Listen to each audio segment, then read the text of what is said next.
ปักหลักเฝ้าฟงทั้งวันทักออนชอนปลาล็อกเก็ตอีฟูมาดองชิริบอกอินดี้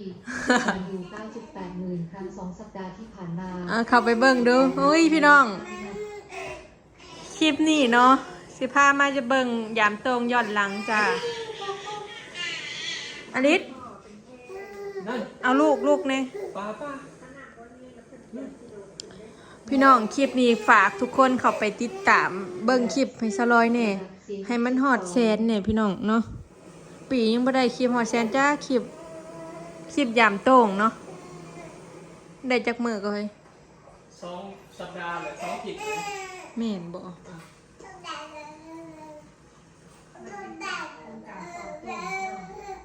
ฝนตกดิน2 มื้อ2 คืนเลยเนาะเมื่อคืนนี่ฝนแห้งน่ะสบายดีเด้อพี่น้องจ๋ายินดีต้อนรับเข้าสู่ช่องสลอยเด้อพี่น้องเด้อสลอยออกมาโตกแล้วพี่น้องบ้านนี่ไปอยู่น้ำแม่เนาะ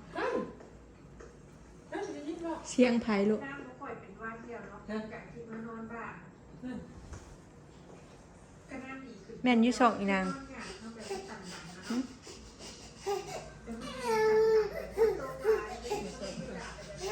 98,000พี่น้องคลิปนี่เนาะ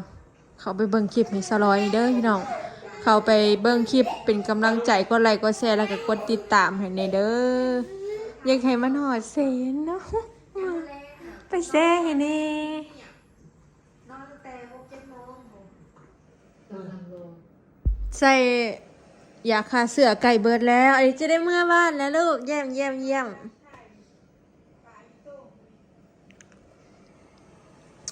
ช่วยทุกคนเข้าไปเบิ่งคลิปให้สลอยนี่พี่น้องจะฮอดแสนแล้วนี่อีก 20,000บ่เฮ้ยก็ฮอดแสน98,000ยังอีก 2,000 ลงอีก2,000 ครั้งพี่น้องการดู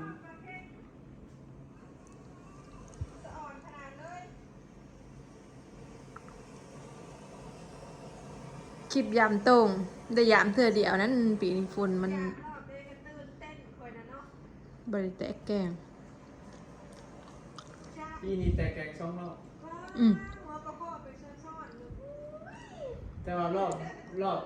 รอบสุดท้ายมันมีแต่ปลาดุกปลาน้อยมันมีแต่ปลาดุกแล้วก็ปลาข้อน้อยรอบแรกปลาซิวกับปลาเค็งปลาข้อนะเขาบ่ได้เอาไปปล่อยเบิดปลาข้อน้อยหลายคนว่าย่าน0,000บ่0จ้ากินแดดปล่อยน้ำมันทอดย่ำหน้าแล้วมันก็ลื่นออกมาเป็นเก่ากันเนี่ยป่าไอ้นางเคยเห็นมาแล้ว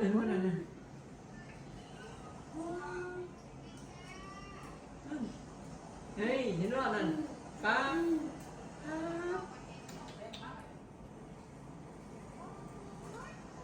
เดี๋ยวเราช่วยอีกมั้ยแค่ว่าอีนั่นคิดได้ไหมนะแต่ยังมาเที่ยวตรงมางานหนีแล้วพี่น้องจ๋านี่ตักโอ้คักขนาดอยากยามอีกเด้เนาะเบิดแล้วปีนี้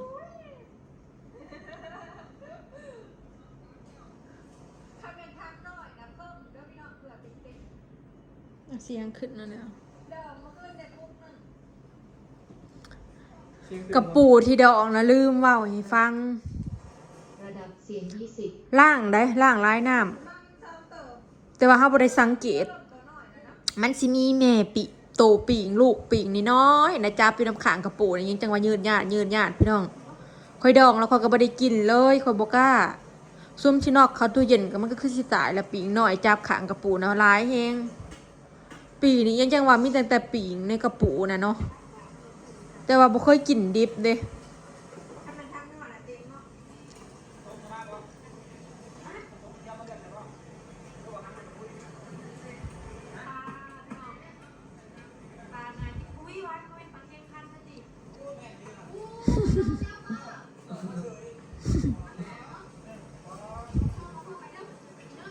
มีชื่อวันอยู่บ่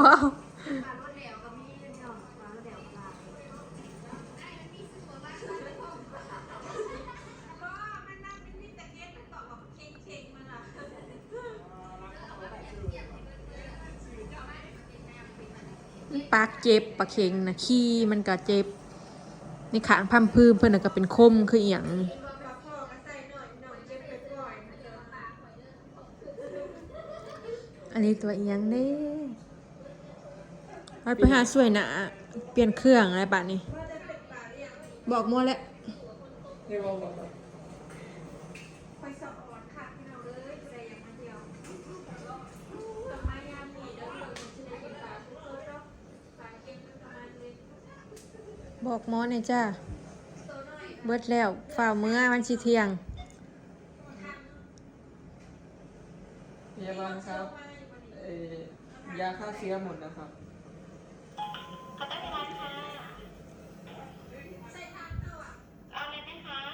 ยาฆ่าเชื้อหมดแล้วครับ โอเคค่ะ เดี๋ยวเราจะออกให้นะ นี่เสียงยังเสือเสียงพี่พยาบาลคนสวยลูก ปลาโดนแหล่แซ่น้ำไว้นะครับมันบ่ตายนะ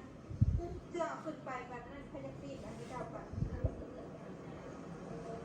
คืองานทำระบบวิโทรทัศน์เนาะพวกคักเนาะเวลาว่าได้มาเบิ่งคลิปเจะคลองจังสิอลิสเอาบ่ลูกหน่วยฉันจักพันเด้ นี่ ชั่วโมงนี้โมแพงอ่ะ 3,000บ่3,000 4,000บ่จัก 7,000 โอ้โหเจอ6-7,000บ่กระเพงเลย ไม่รู้จะมีโมแพง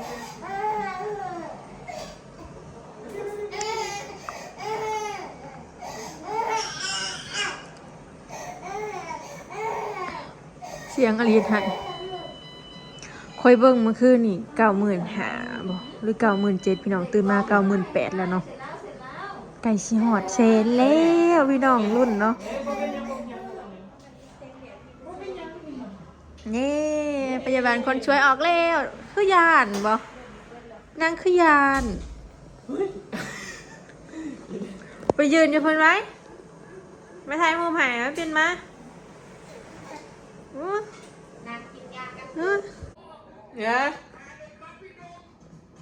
พยาบาลเขาถอดอันนี้ให้แล้วถอดน้ำเกลือให้แล้วเดี๋ยวถอดให้เรียบร้อย จ่อยย้อนนั้นป่วยดอกพี่น้อง ย้อนให้ จ่อยย้อนยานหมอให้แม่ยานได้เป็นตาปูตาปู ร้อนไปหมดแล้ว ลูกสาวค่อย ให้เนมฮาตะเม สาวเด้อเมื่อเฮือนเฮาเนาะ อันนี้ปีไว้ เมื่อเฮาเนาะอีหล่าเนาะมาหาพ่อบ่พ่อได้เป็นคนจับเจ้านะบ่ย่านบ่ ไป มาซะ อุ้ยเบิ่งในมืออีนางกับบ่มีหยังเลย นี่บ่มีหยังเลย ออก กำ แล้วกำดู กำ ไข่อยู่บ่เบิ่งแม่เบิ่งเลยไปเปลี่ยนชุดปะโอ้ยได้เมื่อแล้วพี่น้อง ตอนนี้10 โมงเท่าไหร่แล้ว กำ 10 โมงครึ่งแล้วพี่น้อง เดี๋ยวเรามาเซ็นเอกสารบินให้ ถาหมอเซ็นเอกสารแล้วก็ถาใบรับรองแพทย์ เพราะว่าเฮามาบัตรขาวพอดีมือนี้มือสุดท้ายมันได้อยู่ได้2 มื้อ3 มื้อนึงมื้อที่3ต้องได้กลับ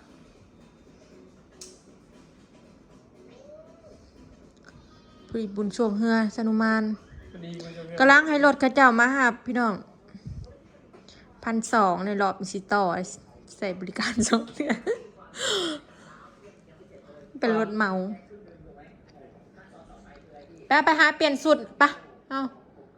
อีกับอีปี้อ๋อ ถ้าเบิ่งค่าใช้จ่ายสิเบิดเท่าไรพี่น้องนอน2 คืน อุ้ย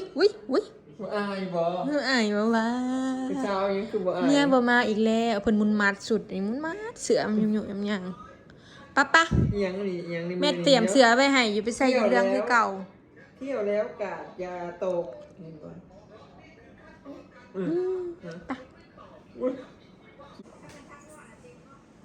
มันไงเนาะ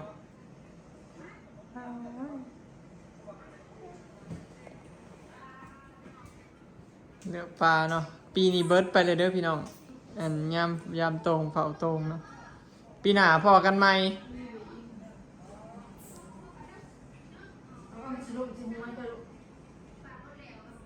ก็ไปหัดปุ่มยองไป100เลย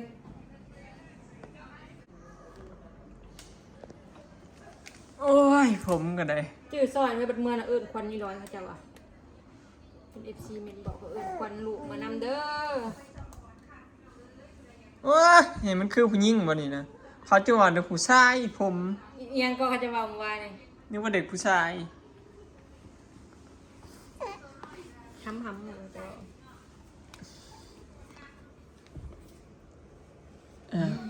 นั่นนี่เด็กก็เรียกอะไรบ้าง โอ้ขี้ขาดล้างมือให้เลยไปเอา มา เช็ด พี่มาจับต่างดิไปยังมีสาวได้กินข้าวหลายตื่นเศร้าแล้วนะมือจนบวมเอ้ยบริจาคแต่มือลงมือนะชอบมือ ไปจับ2 มือกลัว ตะติงตะติงตะตะติงตะติงตะ ตะตึงตึง กระปูกกันเจ็บจนบกล้าขี่มันเจ็บเลยครับ นะเริ่มเสียงแจ้วลูกปีงอันนั้นอ่ะมันอยู่ในกระปูนะ พ่อ จับ แม่ แน่ ลองว่าผมดูลูก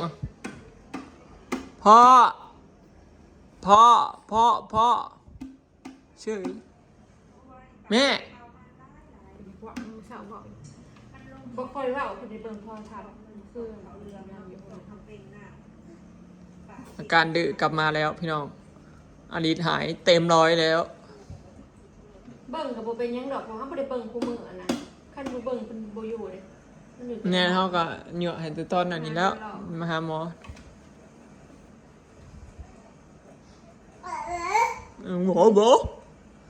บอกกับโทรศัพท์ ยืนต่างไข่นะยืนต่างไข่ต่างยืนไม่ได้ไปให้กินนม ต้องใช้เมื่อกลับบ้านรอบนี้นะชิย่างพี่น้องพอชิฮอด10 เดือนเลยเด้นี่บ่กี่มื้อ เช้าคักๆแม่สิพาไปซักยาสิขายต่ออยู่โอ้ย นี่สิได้ฉีดวัคซีนนี่นะ อะไรเนาะ กินเงาะ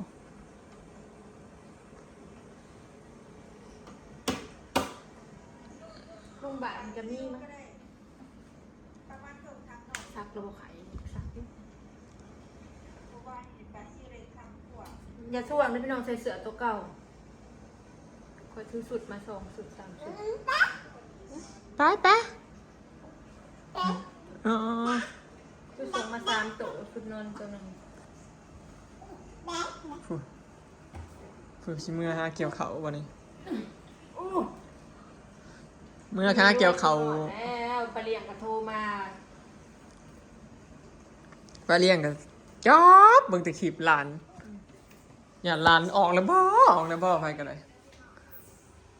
ลิศเที่ยวออกมื้อนี้แล้วว้ายข้านไว้ได้ลอยมาเอาเด้อโอ้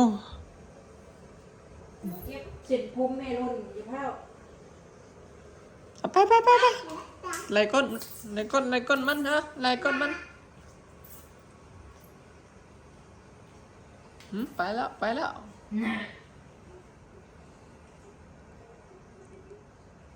มาเก็บได้ยัง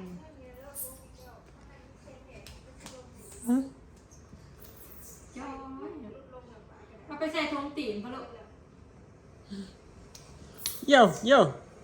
เช็ดเห็นแนวโซกปรกแล้วมา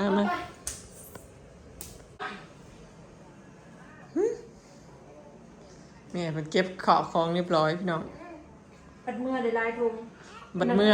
ได้ลายธงเมื่อเนาะเราใส่ถุงตีนเดี๋ยวได้ของเพิ่นมาเยี่ยมเนาะได้ตุ๊กตาเมื่อนอนก่อนอันนี้2 อัน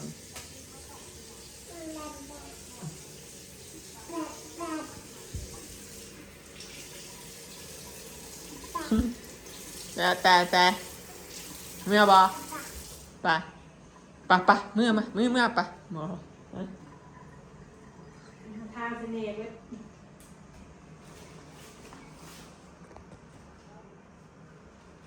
ก็เคยมาอยู่ในครั้งแรกพี่น้องบ่เคยมาเนาะ ไปเดินลายทงลูกในคันที่ซื้อกันอ่านมาหอดว่า ฉันสิคนว่ามีอย่างนั้นรอบคนลงกับไอ้พยาบาลคนถือลงซอย เห็นบอก เพิ่นบอกให้บอกเพิ่น แม่มนุ่มบ่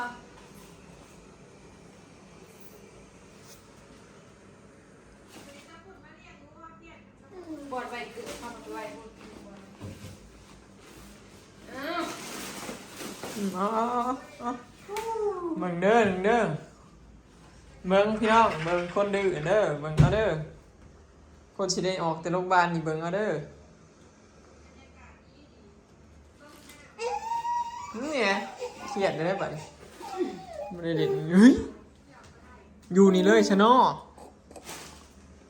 มันคือยังเงินทาบุมีหรอกคืออย่าง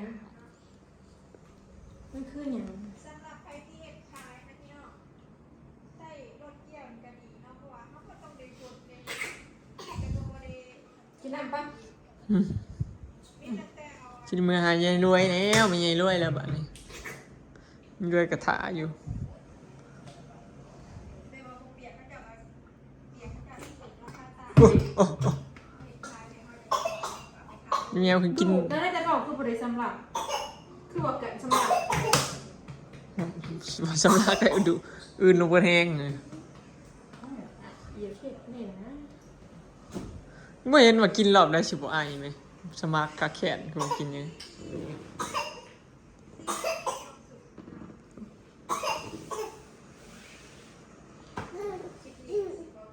ตอนนี้ก็11 โมงตรงแล้วพี่น้อง เป็นจุกมาหนึ่ง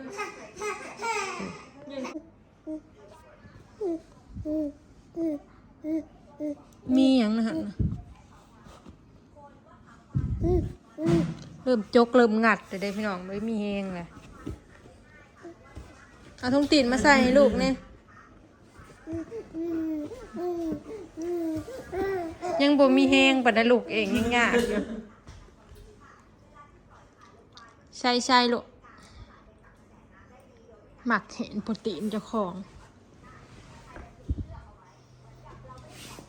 หมัดผมแล้ว